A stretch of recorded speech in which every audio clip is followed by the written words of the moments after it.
Hi folks, welcome to another episode of Handicap Not Helpless. I'm Danny and this is my dog Daisy. She's tired, we've been out today. The reason I titled this video, I had to mourn my own death in order to survive, is because that's exactly what I did. In 2008 when I had this stroke, I was 54 years old. Up until that time, I knew myself as one person. Others knew me as what they saw of me. And that day, everything changed.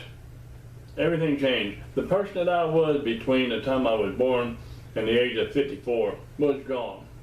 He was gone and he was never coming back. And so that's why I say that I died that night. Because for all intents and purposes, for my wife of 30 years, her husband was dead. I wasn't the same person I was the night before. And so now I wake up the next morning and I've got this body that is foreign to me. You may as well have taken my brain and implanted it in a foreign body because I couldn't control it.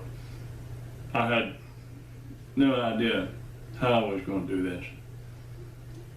Before in my life, before the age of 54, I was a musician. I had my own band.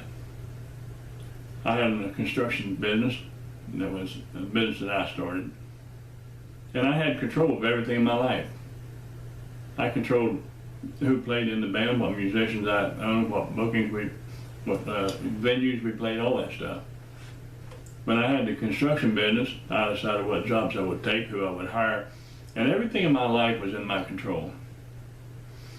Overnight, everything in my life was gone. I had no control. I had no control of what I did. I had no control of where I went.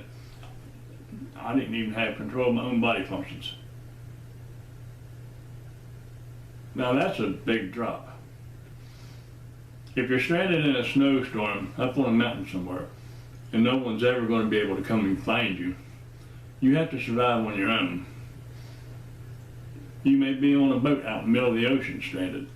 No one's going to save you. You can figure on it, and you have to start figuring for yourself. So what you do is, if you're in a snowstorm somewhere, you look in your glove box, you look in the trunk, you look under the car, you look everywhere to see what you have that you can survive, help you survive until tomorrow. And then tomorrow, if things hasn't changed, you look and see what you can help you survive until the next day, and so on, until you figure out how you're going to do it. I didn't know what I was going to do, and I still don't know half the time. It's still day to day for me. And the left side of my body is not totally paralyzed, as in, like hanging there. My shoulder is dropped down. I keep my arm up on here when I'm filming so I can kind of look halfway square. My shirts don't fit me and all that. But if you would take and draw a line straight down my forehead, down my nose, down the rest of my body, the left side of my body is numb. The right side is numb. To the point that the right side of my nose is not numb, the left side is. And my brain don't recognize the left side of my body for the most part. There's no sense of time and space as it concerns my left side. In other words, if I, on my right side, if I want to touch my ear, I touch it. On my left side, if I go to touch my ear, I can't, it ain't there. If I touch my eye here, I can touch the corner of my eye. I'll touch it over here, no, I'm guessing at it. I can touch the inside of my nose here. I touch the inside of my nose over here. You see, the corner of my mouth, that's pretty close. But anyway, and then there's a strange thing. A lot of times, in the middle of the night, of course I live by myself, me and my dog, my arm will come and start moving across my body while I'm asleep. And when it crosses over that line onto my side of my body, I can feel. I panic slightly because it feels like somebody else is putting their arm around me. So I don't have sense of what's going on that side of my body. But Well, the reason I grieved my own death was, and I didn't realize I was doing it until later when I looked back on it. I think that first you have to go through the grieving process. You know, at first you don't believe it's happening. You don't understand it. Especially with a stroke, I was confused. My mind was all messed up for at least a week, even longer than that. And then you go into the next stage of mourning, which is you want to blame somebody, you know. And so, I mean, I blamed my wife. I blamed the nurses. I blamed the doctors. I blamed Jesus Christ. I yanked this crucifix off my neck and threw it against the wall. And I was just bawling and saying, cussing God out, you know, like it was his fault or something. But it wasn't. So you have to go through these stages. And I realized that I was mourning my own death later, looking back on it.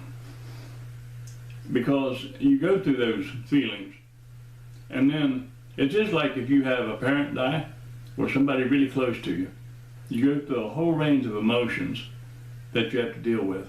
And I dealt with those exact same emotions without really realizing it at the time, you know.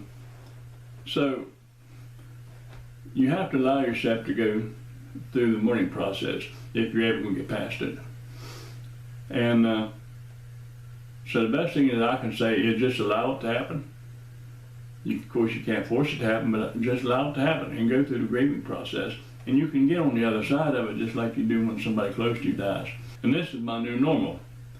The normal that I was back then was being a musician and running construction business and stuff like that. But this is my new normal.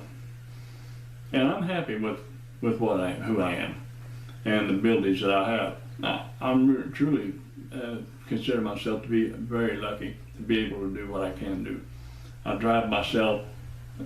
I live alone. I do all of the chores around the house, and you can look at some of the videos on here, and you can see where I put in driveway patios. I fixed my wheelchair ramp that I didn't use it. It was just on the back deck, but I fixed it by myself. I do my own laundry. I do my own cooking, my own shopping. Daisy and I just got back from the store, and you can do whatever you want to do if you set your mind to it, you know.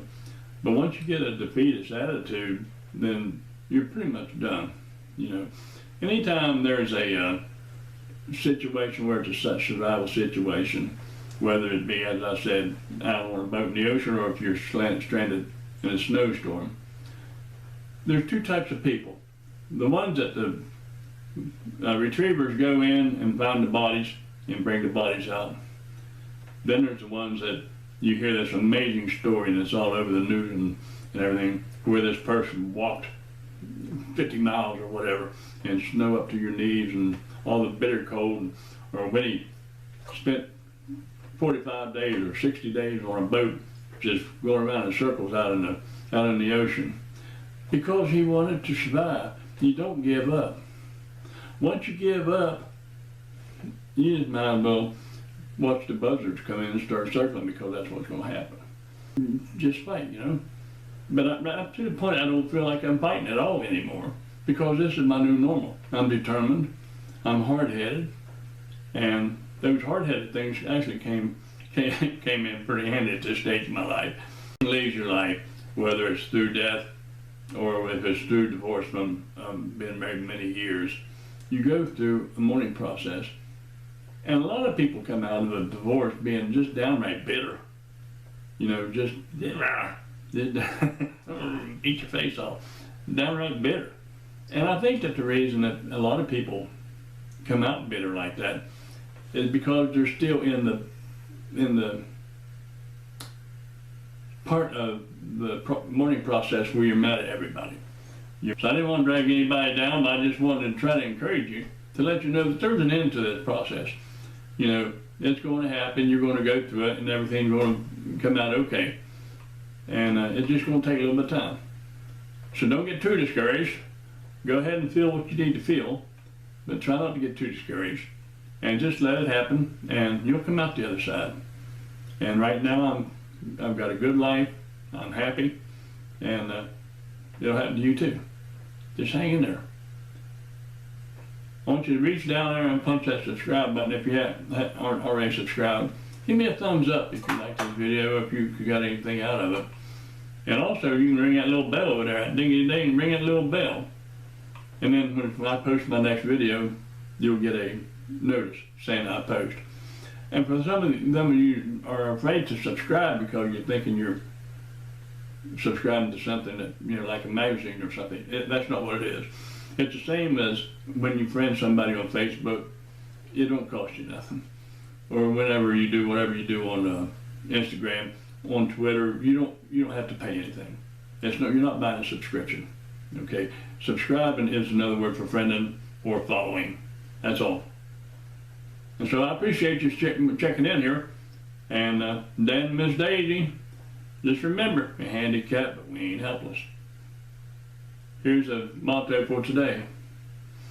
Whether you believe that you can do a thing, or whether you believe you cannot do that thing, you're right. Thanks. See you next time.